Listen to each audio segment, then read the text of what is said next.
लघुचाप जनित लगाण वर्षारे गोबरी नदी में बन्या आसी हेक्टर हेक्टर चाष जमी जलमग्न होइथिबा बन्यांचल परिदर्शन करिसेंती सालेपुर विधायक प्रशांत बेहेरा।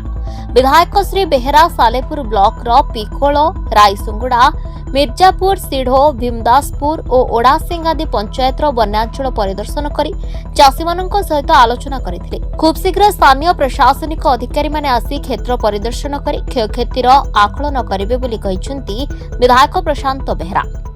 कटक जिला सालेपुर ब्लॉक लगाण वर्षा हवा द्वारा पाखापाखि आज आम 7-8 गोटी पंचायत जहाँ देखिलु रायसुंगुड़ा पंचायत, मिर्जापुर, सिड़ो, भीमदासपुर, छाणीपुर, पिकोल, ओडासिंग, कटरपा ये समस्त पंचायत रे हजार हजार हेक्टर चाष जमी आज उजुड़ी जाइए एवं चाषी आज मुंडे हाथ दे बसचंती।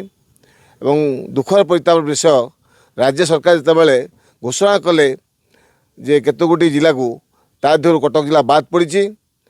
मोर मध्य राज्य सरकार पर दाबी तुरंत जिलापाल एवं कृषि विभाग, राजस्व विभाग, परिसंख्यान विभाग समस्ते आसी परिदर्शन करी आज चाषी मान जो अवस्था है शोचनीय अवस्था ताकू इनक्वारी रिपोर्ट राज्य सरकार पर दाखल करंतु। खूब सरकार यथाशीघ्र चाषी मान जो क्षति घटी क्षतिपूरण चाषी पहुँचातु।